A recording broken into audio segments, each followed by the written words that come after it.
Hello and welcome back to Vegas Aces. I'm your host, Heather Ferris, and today we are going to be talking about the 5 steps to take during a fire alarm. So let me know if you guys have any questions or talk to me in the chat. Looking forward to it. Now, before we get started, I just want to remind you to subscribe. Make sure you hit that notification bell so that way you're always notified of our latest videos and live streams. So sweet, let's get started. So let's say you're dealing scenario and all of a sudden the fire alarm goes off. What do you do? What are the policies and procedures? Do you know exactly the steps to take to when you're in that situation? Or are you one of those people that just stop exactly what you're doing, drop everything, and they run out of the casino screaming? Now, hopefully there isn't a fire, but there are steps to take during a fire alarm. So let's get started. Now, the very first step to take, step number 1, is don't leave the table. Don't leave the table. I was completely serious when I said people would drop everything that they're doing and run out the door. Like, I've seen that happen. So you don't want to leave your table. You want to stay on the table and go for step number 2. So step number 2, after don't leave the table, the first thing you need to do when you hear that fire alarm, or second thing to do, is you need to grab your lid and put it up over your chips, over your bank. You have to do this immediately as soon as you hear the fire alarm. So if you are dealing on a handheld game, just go ahead, set the deck down real quick, pull out the lid, put it up on your bank, and make sure that that is protected. So you want to make sure your game is protected. That is your most important role in this situation, is to protect your table, protect your bank. So put up your lid and make sure you protect those checks. So it's awesome to see you guys in here. Very, very cool. And before we continue on to the next 3 steps, I just want to remind you to tip your dealer. You can always tip your dealer, especially with Super Chat. Super Chat is the way YouTube allows you to show your appreciation by tipping me any amount you want. Go ahead, give it a try, show your support, or you could show your support by becoming a member of our Patreon page. We have several different levels and rewards for you to choose from. Any membership level counts, even $1, so please go join today. Okay, so we talked about step number 1 and we talked about step number 2. Step number 1, don't leave the table. Step number 2, take your lid and put it up over your bank. Now, if you guys have any questions during this, please feel free to ask in the comments and I will definitely answer them. Just one second. Live streaming.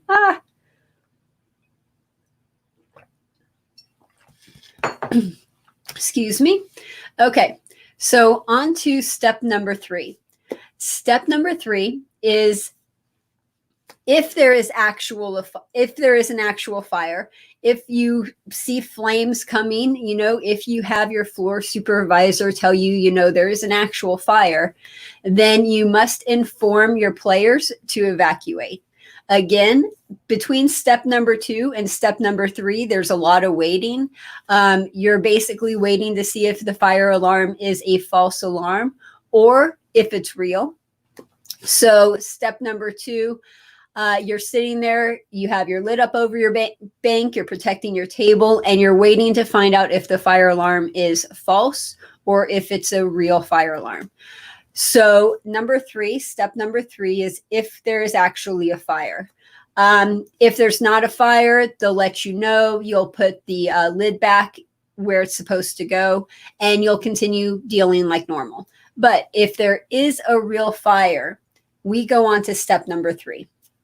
And step number 3, tell players to evacuate. Thank you very much for the super chat. Really do appreciate it. Thank you, Rocky. Thank you, Joey. Awesome, awesome. Much appreciated. And remember, if you guys have any questions, go ahead and put them in the comments. We do have one question from Scorned One. Hey, Heather, when is the next game?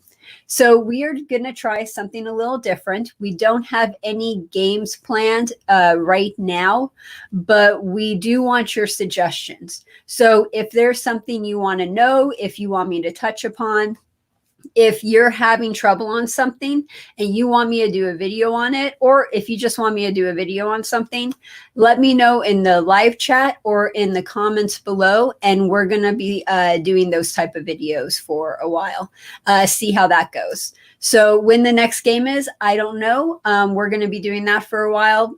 If you want another game, if you want another tournament, let me know. We'll do that. So it's all about your suggestions and what you guys want. Okay. But yeah, it will be on Thursday at 1 p.m. So we will always have a live stream on Monday and Thursday at 1 p.m. Pacific Standard Time. Cool. And if you guys have any questions, remember, put them in the chat. So let's move on. We talked about 3 steps so far. The third step, tell players to evacuate if there is actually a fire.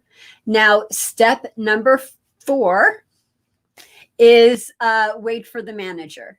So the manager, if there's a fire, the manager is going to be running around, locking all of the lids and letting dealers go.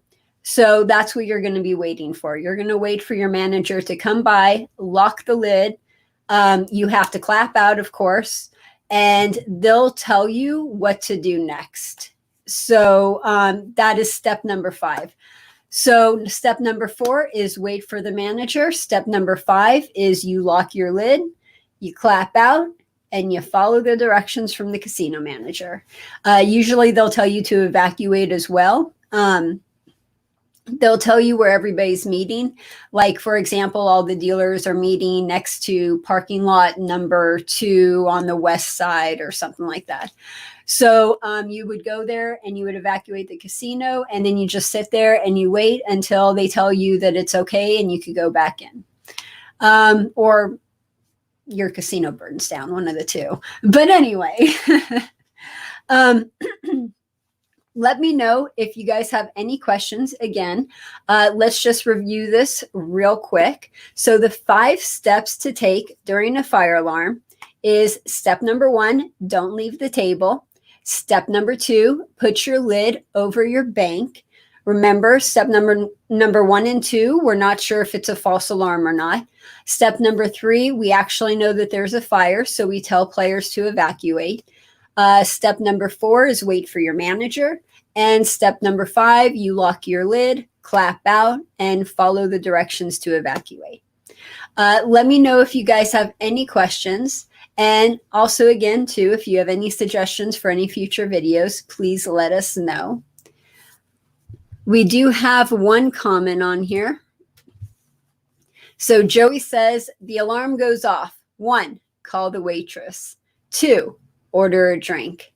3, light a cigar. 4, beg your dealer to carry on dealing.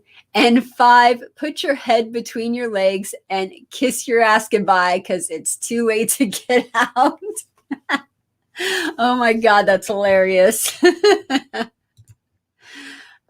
We have another question, an actual question from Joey. When you leave your table, do you take your toke box? So that is a great question. Really, it just depends on the fire. It depends on where the fire is, how big the fire is, how fast it's going. If it's a small little fire up in one of the rooms, yeah, you're going to pick up your toke box. You're going to dump it in the toke box. There's usually an area where we put our money. So we would put it in that area. And then you would put the toke box back on your table and you would evacuate. Now, if the fire is, let's say, engulfing your casino and it's 2 feet away and you got to get running, you're just going to run. Like, screw the money. Your life is more important. And that's one of the things that they tell you when you're hired as a dealer. If there's ever a fire, your life is more important than the chips. So remember that. Like, the money doesn't matter, the chips don't matter, nothing matters. They just want to make sure that you live through it. They don't want you to die in the fire. So if the fire's real close, screw the money and get out. So again, it really just depends on the situation. It depends on where the fire is, how big the fire is, if your life is in danger or not. If your life is in danger, then that is the most important thing. So get out. Let me know if you guys have any more questions. And again, I am looking forward to seeing what suggestions you guys have for future videos. And if you do want to do another tournament, please let me know and we can do that too. I was having a lot of fun doing that bluff tournament, so I wouldn't mind doing that again. Real quick, let's give you guys a quick update while we're waiting for you guys to put questions in the chat. Quick update, I am redoing the website, not completely redoing it, but it is going to look a lot different. Well, it's going to look the same, but it's going to look a lot better. I should say that. So we are working on that right now. We should have it up and running in the next day or two, hopefully soon, sometime this week for sure. And the homepage is going to look different. The articles is going to look different. Eventually, we're going to have other changes made in the future. We're going to be taking everything out of resources and putting it in the articles page.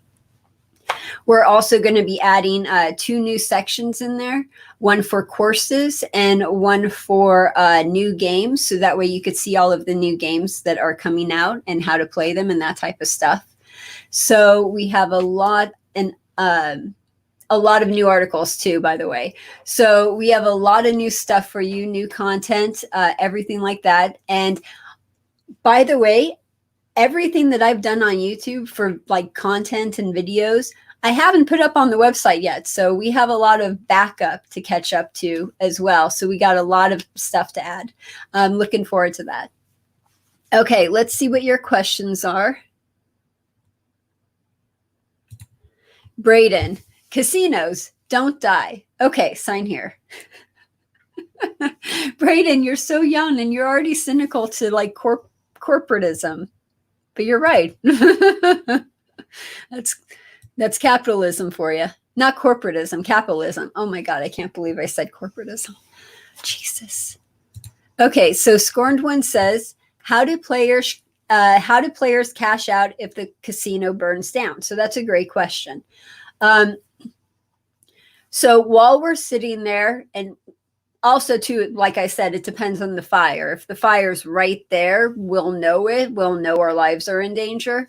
If the fire's right there, more than likely the players would just throw all the chips in their shirt and run out. Take the chips with them. If we're sitting there waiting and it's a long time and it's one of those where it's like a fire in a room and they have it pretty much contained, then while we're waiting, the dealer might be coloring you guys up just to be on the safe side, especially if you have a lot of chips. But they don't expect you to leave your chips. So unless the fire's huge and the roof is coming down on you, they don't expect you to leave the chips. You would either take them with you or the dealers would color you up so you had fewer chips to take. One more time, excuse me.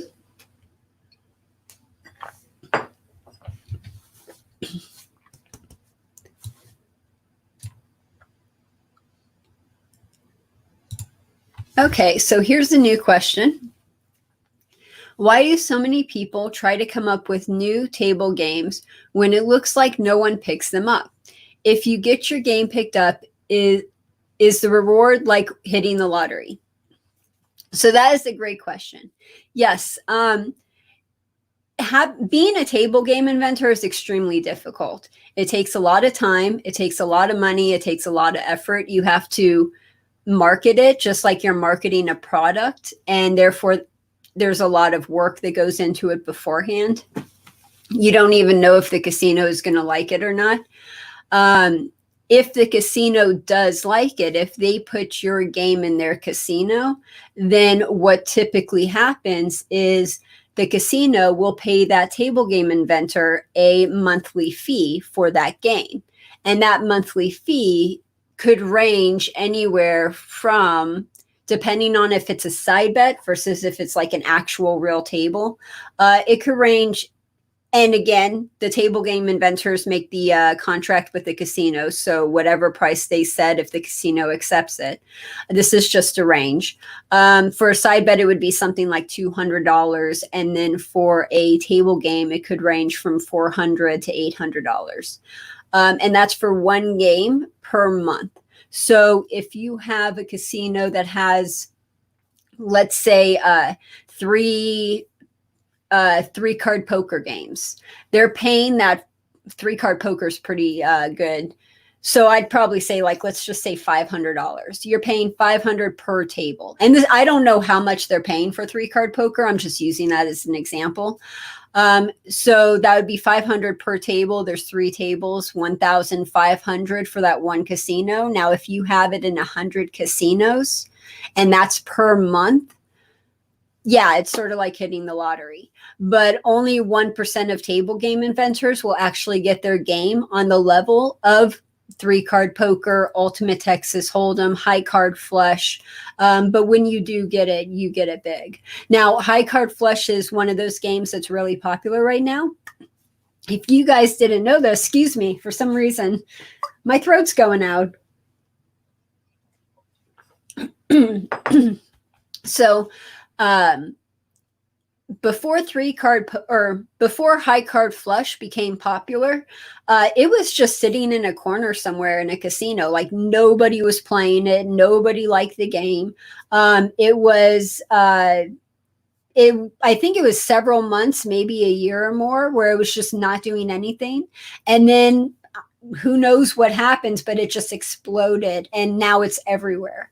So it's one of those really weird things.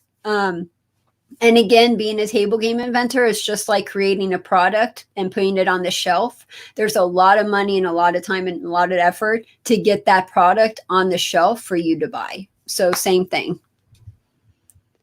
Okay, cool. So it looks like that's all the questions we have. Just a quick reminder, Vegas Aces is supported by viewers like you. Donations make it possible for us to bring you these videos for free. If you think this video was worth more than $0, please donate the amount you feel it's worth by clicking the link in the description below. I will see you guys on Thursday at 1 p.m. Pacific Standard Time for our next video. And thank you so much for joining me. Have a great day, you guys. Oh, and I hope you guys had a happy 4th of July. See ya. Bye.